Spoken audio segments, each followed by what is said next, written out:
사이언스 피셜 2022년은 제임스 웹의 해였다. 아폴로 미션 이후 60년 만에 인류는 다시 달에 간다. 아우터미스 미션의 시작. 우리는 공룡들과는 다르다. 소행성 충돌로부터 지구를 지키는 DART 미션. 그렇다면 내년엔 우주에서 또 어떤 일들이 벌어지게 될까요? 2023년 4월 목성 얼음 위성 탐사. 이니 인류는 보이저 갈릴레오 그리고 가장 최근의 주노 탐사선을 통해서 태양계에서 가장 거대한 행성 목성을 탐사해왔습니다. 하지만 이제 목성이 아닌 그 곁을 돌고 있는 위성을 향한 새로운 탐사를 진행하게 됩니다.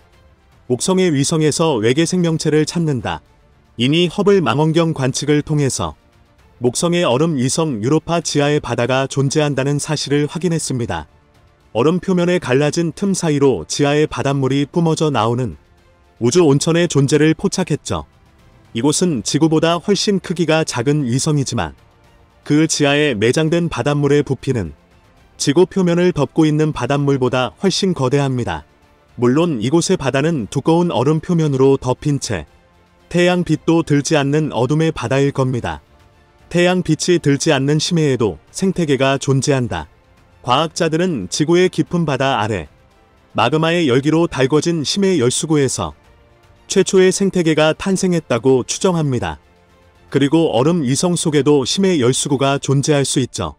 실제로 앞서 토성의 엔켈라두스를 지나면서 표면 바깥으로 분출되는 물줄기를 분석한 카시니 탐사선은 그 속에 심해 열수구 존재를 암시하는 수소 분자의 존재를 검출하기도 했습니다.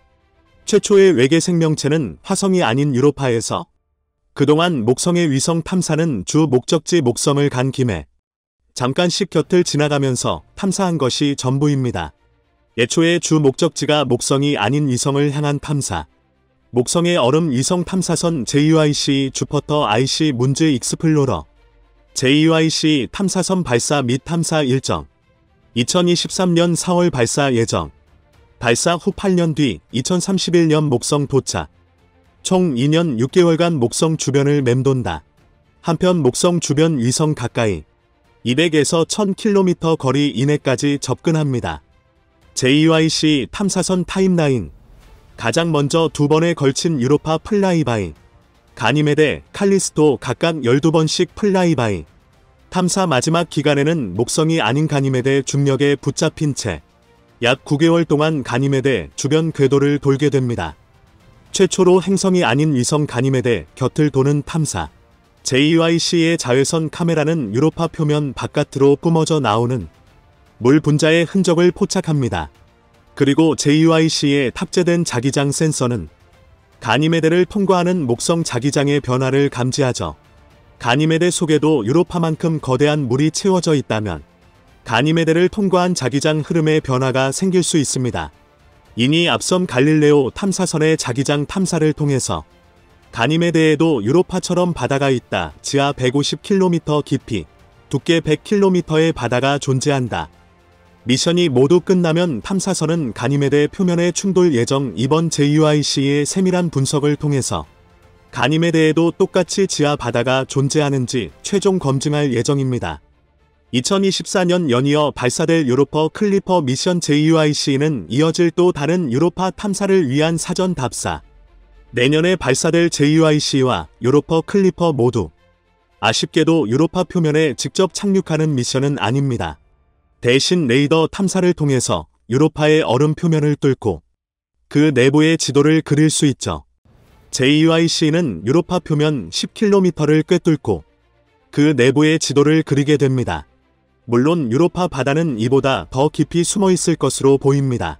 하지만 유로파 내부 바다 바로 위까지 얼음의 분포와 지도를 파악하면서 더 머나먼 미래에 이어질 유로파 착륙 미션을 위한 착륙 후보지를 탐색하는 중요한 작업을 할 수 있죠.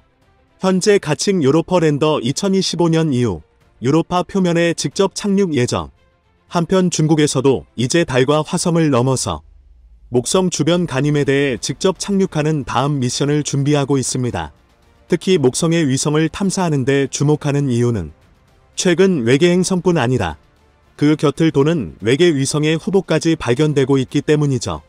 저말가스 행성 곁을 도는 얼음 위성의 생명체가 살 수 있다면 그간 생명체를 기대할 수 없을 거라 무시했던 가스 행성에 다시 주목할 필요가 생깁니다.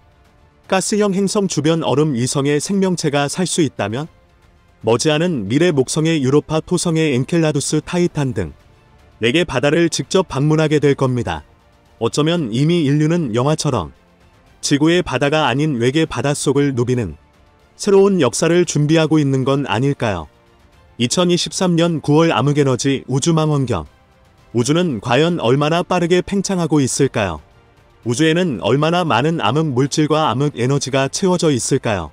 우주의 미래와 탄생을 알기 위해서 반드시 확인해야 할 질문입니다. 허벨 텐션 은하 후퇴 속도 vs 우주 배경 복사, 우주 팽창률 불일치 문제. 이 모든 문제의 실마리를 찾기 위해 ESA는 암흑 물질 및 암흑 에너지 탐사를 위한 우주 망원경 유클리드 스페이스 텔레스코프. 암흑 물질과 암흑 에너지는 우주 시공간의 기하학을 결정하죠. 기하학 체계를 구축한 고대 수학자 유클리드.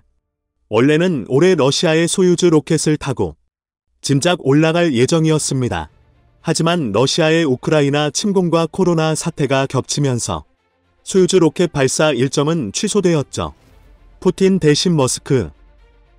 2023년 9월 발사 예정 스파츠X의 팰컨 9 로켓을 타고 올라간다. 유클리드는 지름 1.2m 거울로 구성된 우주 망원경인데요. 가시광선과 적외선에서 아주 먼 은하들을 관측합니다. 유클리드도 제임스 웹처럼 L2 포인트 궤도를 돈다. 특히 우리 은하 원반과 태양계 원반을 벗어난 각도를 바라보면서 가장 어둡고 머나먼 배경 우주의 지도를 그리게 되죠. 15,100의 이 크기 방대한 하늘의 지도를 완성 약 100억 광년 거리까지 우주 전역의 은하들이 어떻게 분포하는지 가장 정밀한 우주의 3D 입체 지도를 완성할 계획입니다. 유클리드 디프 필드 40덱의 크기 하늘을 집중적으로 관측. 비교적 가까운 거리에 놓인 은하들로 인해서 먼 배경 우주의 빛이 일그러지고 증폭되는 마이크로 중력 렌즈 현상을 활용하죠. 전체 데이터 용량만 약 30pb, 피터바이트 100억 개가 넘는 은하들이 담긴 3D 지도를 완성한다. 특히 유클리드 미션이 기대되는 건 뒤이어 함께 이루어질 다른 망원경들과의 콜라보 때문인데요. 최근 칠레에 완공된 지름 8.4m 지상망원경 베러 노빈 텔레스코프. 내년부터 SDSS의 뒤를 이어 진행될 새로운 전천 탐사 레거시 서베이 오브 스페이스 앤드 타임. 허블과 제임스 웹의 뒤를 이어 2025년 발사될 새로운 우주 망원경 NGRST 낸시 그레이스 로먼 스페이스 텔레스코프. 특히 로먼 망원경은 허블보다 훨씬 거대한 시야각으로 허버번의 넓은 우주의 지도를 빠르게 훑어보는 관측을 진행합니다. 허블 망원경이 200번 넘게 찍어야 채울 수 있는 거대한 영역을 로먼은 딱 한 번 관측으로 모두 담을 수 있죠. 우주의 기원과 진화를 탐사해줄 망원경 트리오의 발견은 유클리드, 베러 노빈 앤드 NGRST. 이를 통해 우주에 얼마나 많은 암흑 물질과 암흑 에너지가 존재하는지, 정말 우주 팽창은 빠르게 가속되고 있는지, 그리고 정확한 우주 팽창률은 대체 얼마인지 아직까지 풀리지 않는 현대 우주론의 마지막 수수께끼의 실마리를 찾게 될 겁니다. 내년에는 활발한 소행성 탐사도 함께 이루어지는데요. 지난 2016년 지구를 떠났던 소행성 베뉴 탐사선 OSIRIS-REx. 2023년 9월 24일 샘플이 지구로 돌아온다. OSIRIS-REx 탐사선의 타임라인. 2018년 소행성 베뉴 도착. 2020년 10월 20일 소행성 표면 터치 앤드 고. 이때 튀어나간 파편은 곧바로 탐사선에 샘플 캡슐에 채집되었습니다. 2021년 5월 10일 소행성 베뉴 곁을 떠났다. 그리고 지금도 무사히 예정된 궤도를 따라 우리 지구를 향해 돌아오고 있습니다. 이후 지구 근처에서 탐사선은 샘플 캡슐을 분리하고 지구로 던지게 되죠. 앞으로 남은 여정도 무사히 잘 버텨준다면 2023년 9월 24일 소행성 샘플 캡슐 지구로 귀환.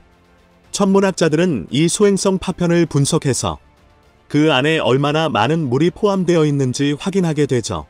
지구의 바다에 기원 물을 싣고 날아온 해성. 하지만 로제터 미션을 통해 직접 해성을 탐사한 결과 해성에 얼어있는 물은 지구의 것과 같지 않다는 충격적인 사실을 확인했죠.